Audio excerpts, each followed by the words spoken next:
Hello दोस्तों, स्वागत है आपका हमारे महानदी क्लासेस यूट्यूब चैनल पर। जैसे कि हम लोग विशेष आवश्यकता वाले बालकों के बारे में पढ़ रहे थे, ये इसका भाग 2 है। भाग 1 हम लोग इससे पहले वाले वीडियो में कंप्लीट कर दिए हैं। आपको ऐसे कम समय में आपकी बहुत अच्छी तैयारी हो जाएगी। आप C TET, C G TET, U P TET, REET, आप जिस शिक्षक पात्रता परीक्षा या शिक्षक भर्ती जैसे तैयारी कर रहे हैं, तो आपके लिए इसको पढ़ना बहुत ज़रूरी है। इसमें 4 नंबर फंसने का फिक्स चांस है। तो चलिए बढ़ते हैं। समावेशी शिक्षा, इंक्लूसिव एजुकेशन एक समाधान।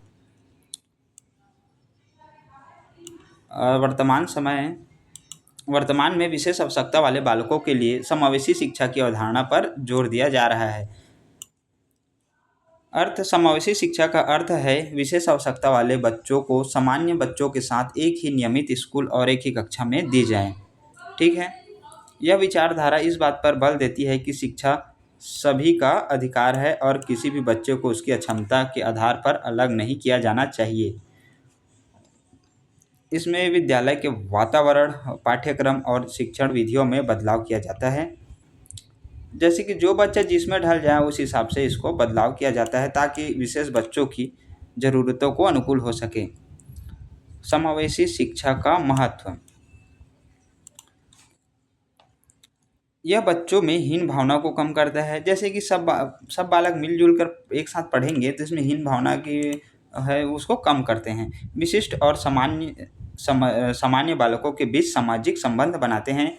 यह मानव अधिकारों की रक्षा करते हैं और यह आर्थिक रूप से कम खर्चीली है, क्योंकि अलग स्कूलों की आवश्यकता नहीं होती। 5वां है विशेष आवश्यकता वाले बालकों के लिए शैक्षिक प्रावधान की रणनीतियाँ, एजुकेशनल प्रोविजनल एंड स्ट्रेटजी। विशेष आवश्यकता बालकों के लिए शैक्षिक प्रावधान रणनीतियाँ है ना, इनका रणनीतियाँ कुछ निम्न हैं। इन बच्चों को सफल बनाने के लिए स्कूल और शिक्षकों को विशेष प्रयास करने पड़ते हैं। पाठ्यचर्या का अनुकूलन, करिकुलम एडेप्टेशंस, पाठ्यक्रम के बच्चों को क्षमता के अनुसार लचीला बनाना चाहिए। यह नहीं है कि आप बच्चे को कठिन ही प्रश्न दें, आपको लचीला, आपको जैसे कि आपका 100 नंबर का आपको देना है, तो आपको 33% कठिन, 33% सरल और 33% आपको मीडियम के स्तर का आपको प्रश्न देना होगा। ठीक है, इसी को फ्लेक्सिबल बनाना है। यदि आवश्यक हो तो पाठ्यक्रम की विषय वस्तु को सरल या कम किया जा सकता है। जैसे कि मंदबुद्धि लोगों के लिए उन्नति सामग्री दी जा सकती है। प्रतिभाशाली बच्चों के लिए शिक्षण विधियों में परिवर्तन किया जा सकता है। जैसे कि बच्चे हैं तो बच्चे क्या है, ये अपने सीखने के लिए मंदबुद्धि वाला का कुछ छोटा यूज करेगा, छोटे सामान को यूज करेगा जो सरल रहेगा, और जो प्रतिभाशाली बालक है वो कुछ बड़े सामान को यूज करेगा, ये सब सीखने के लिए। ठीक है, तो इसी प्रकार उनके शिक्षण विधियों में परिवर्तन कर सकते हैं। दृश्य श्रव्य साधन, ऑडियो विजुअल एड्स का अधिक प्रयोग किया जाना चाहिए। लर्निंग बाय डूइंग, करके सीखने और खेल विधियों पर जोर देना चाहिए। व्यक्तिगत ध्यान, इंडिविजुअल अटेंशन, हर बच्चों को सीखने की गति अलग अलग होती है, इसके लिए शिक्षक को व्यक्तिगत रूप से ध्यान देना चाहिए। हमने इसमें MCQ भी कराए हैं, आप उसको देख लीजिएगा। ये सी टेट, सी जी टेट, आपके जितने भी टीचिंग एग्ज़ाम हैं उन सब में ऐसे ही प्रश्न पूछे जाएंगे, जैसा कि हमने MCQ में आप सभी को प्रश्न प्रोवाइड कराया है। अगला दिया है सहकर्मी शिक्षण, पीर ट्यूटोरियल, सामान्य बच्चों की विशेष बच्चों की पढ़ाई में मदद करने के लिए प्रोत्साहित करता है। ठीक है। अगला है विशेष सहायक सामग्री, स्पेशल एसेटिव डिवाइसेस, दृष्टिबाधितों के लिए ब्रेल लिपि, टॉकिंग बुक्स और चश्मे। ठीक है, ये विशेष सहायक सामग्री के अंतर्गत आएंगे। चलिए बढ़ते हैं आगे।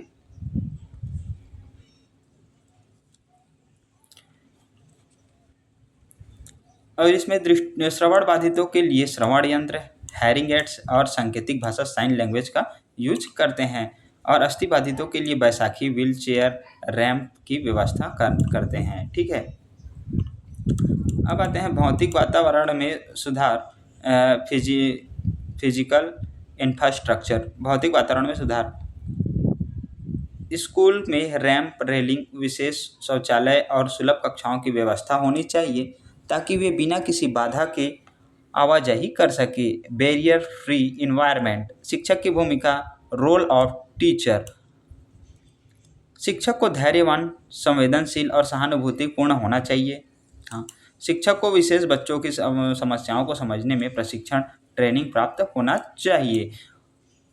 उसे बच्चों की कमियों के बजाय उसके ताकतों पर ध्यान केंद्रित करना चाहिए। माता पिता और समुदाय की भूमिका, माता पिता और बच्चों की समस्या को स्वीकार करना चाहिए और उसे घर पर सहयोगपूर्ण वातावरण देना चाहिए।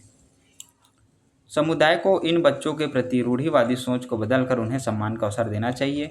सातवां होगा ये, प्रमुख सरकारी प्रयास और कानूनी प्रावधान, गवर्नमेंट इंटेलेक्टिव एंड लीगल प्रोविजनल। चलिए बढ़ते हैं प्रमुख सरकारी प्रयास और कानूनी प्रावधान के बारे में।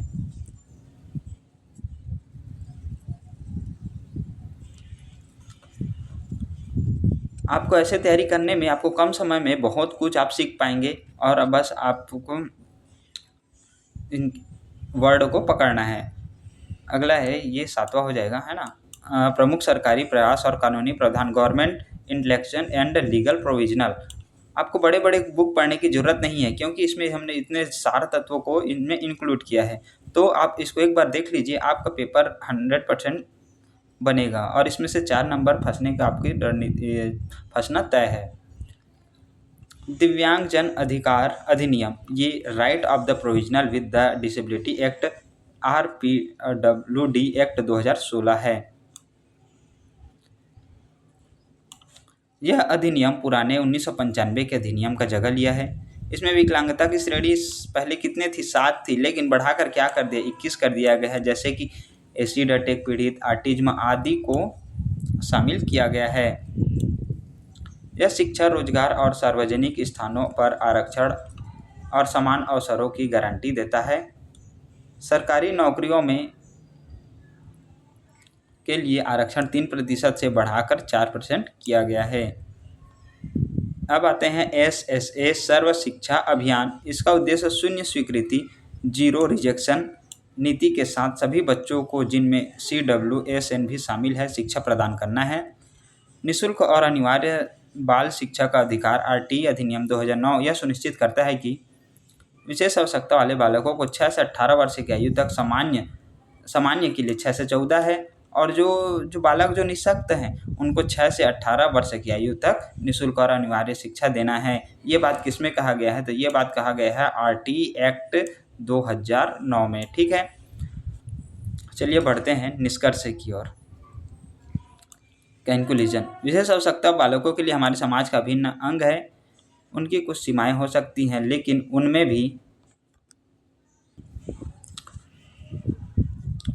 उनमें भी असीमित क्षमताएं, पोटेंशियल होती है।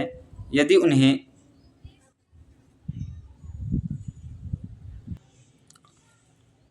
उन्हें सही समय, पहचान, उचित मार्गदर्शन, प्यार और शिक्षा का उपयुक्त वातावरण, समावेशी शिक्षा प्रदान किया जाए तो वे न केवल आत्मनिर्भर बन सकते हैं बल्कि देश की प्रगति में भी महत्वपूर्ण योगदान दे सकते हैं। एक शिक्षक के रूप में यह जिम्मेदारी है कि इन बच्चों को विशेष नहीं बल्कि अद्वितीय, यूनिक समझे और उन्हें फलने फूलने का पूरा मौका दें। तो आप लोग को अध्याय कैसा लगा, और वीडियो देखने के लिए धन्यवाद। उम्मीद करता हूँ आपको इसमें से समझाया हूँ बहुत अच्छे से समझ में आया होगा, क्योंकि आपके चैप्टर से 4 नंबर फिक्स इस टॉपिक से आपका प्रश्न पूछे जाएंगे। तो आप अच्छे से अध्ययन करिए और हमारे चैनल को सब्सक्राइब ज़रूर करिए ऐसे वीडियो पाने के लिए।